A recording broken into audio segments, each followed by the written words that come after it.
Bonjour à tous, bienvenue sur Cuisiner Sri Lankais. Aujourd'hui, on vous montre comment faire des valitalapa, qui sont des douceurs sucrées à la noix de coco et au kittul jaggery. Pour réaliser cette recette, il nous faudra 120 g de farine de riz, 50 g de noix de coco râpée, 4 graines de cardamome, du sel et 75 g de kittul jaggery.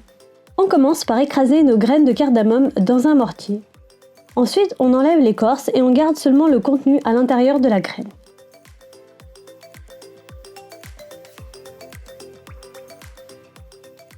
On met de côté. Ensuite, on met le kittul jaggery dans le mortier et on l'écrase pour avoir de plus petits morceaux, pour que ce soit plus facile à faire fondre ensuite.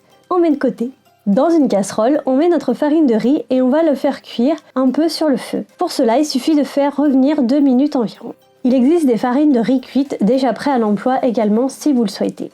Si vous optez pour de la noix de coco fraîchement râpée, il faudra la faire cuire un peu aussi, 1 à 2 minutes environ. La noix de coco fraîche est en général un peu plus humide, donc le but ici étant de la sécher un peu.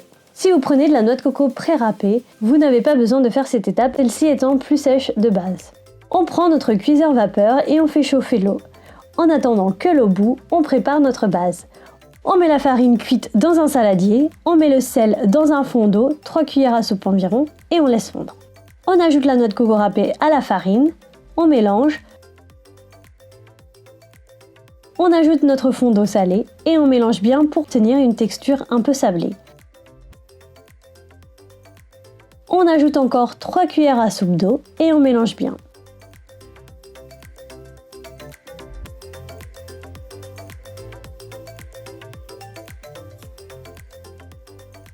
Si votre sablé arrive à tenir en boule comme ceci, quand vous prenez dans vos mains, c'est que votre texture est bonne.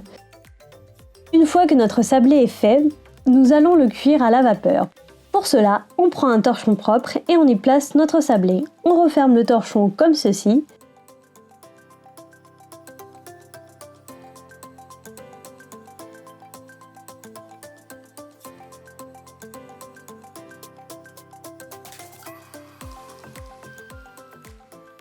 Et on le fait cuire à la vapeur 15 minutes. Pendant ce temps-là, on beurre un moule ou un récipient. Pas besoin que ce soit un moule qui va au four parce qu'on ne va pas le faire cuire au four. Une fois le sablé cuit, on ouvre le torchon et on écrase les gros morceaux qui ont pu se former pendant la cuisson pour garder cet aspect sablé.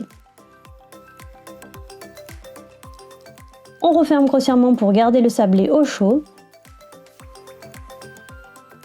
Et maintenant, on va passer à la cuisson du kittul jaggery.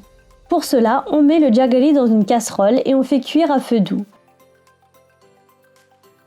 On ajoute 125 ml d'eau et on laisse le kittul jaggery fondre. On mélange constamment pour éviter que ça ne brûle. Quand le jaggery a bien fondu et que ça commence à porter à ébullition comme ceci, on ajoute la cardamome. On mélange.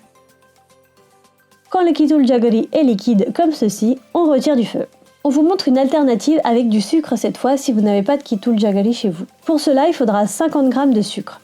On commence par mettre 2 cuillères à soupe de sucre dans la casserole. Quand le sucre a fondu et commence à devenir brunâtre, on ajoute 180 ml d'eau.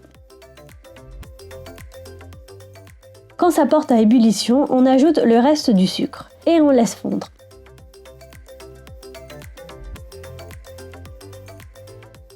Quand ça porte à ébullition comme ceci, on ajoute la cardamome. Quand ça commence à avoir cet aspect-là, c'est que c'est prêt. On garde de côté 1 à 2 cuillères à café du sirop pour plus tard. Dans notre casserole de jaggery ou sucre fondu, on ajoute notre sablé.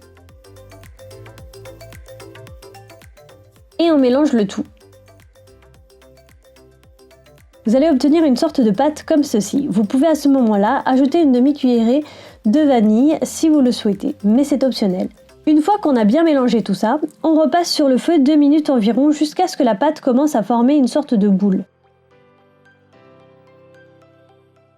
On retire du feu et on étale tout ça dans notre moule. Ici, on n'a fait qu'une petite quantité, donc on n'a mis que sur la moitié de notre moule. Il faut une épaisseur d'1 centimètre environ.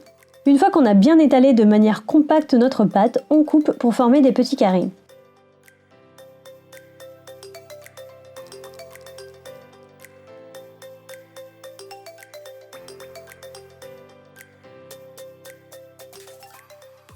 On prend prend ensuite le kitool jaggery fondu ou le sucre fondu qu'on a mis de côté tout à l'heure et on met une goutte sur chaque carré. On étale, ça va donner un aspect brillant à vos valitalöpö.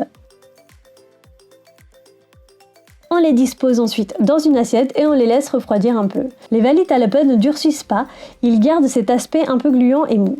Et voilà, c'est prêt, il n'y a plus qu'à les déguster. Ces valitalöpö sont souvent servis pour le nouvel an sri-lankais. Ils accompagnent à merveille un bon thé. Vous pouvez les conserver au frigo pendant une semaine environ. Vous pouvez retrouver toute la liste des ingrédients dans la barre d'infos ci-dessous. N'hésitez pas à liker la vidéo si vous avez aimé cette recette et vous abonner à la chaîne. Bon appétit et à bientôt!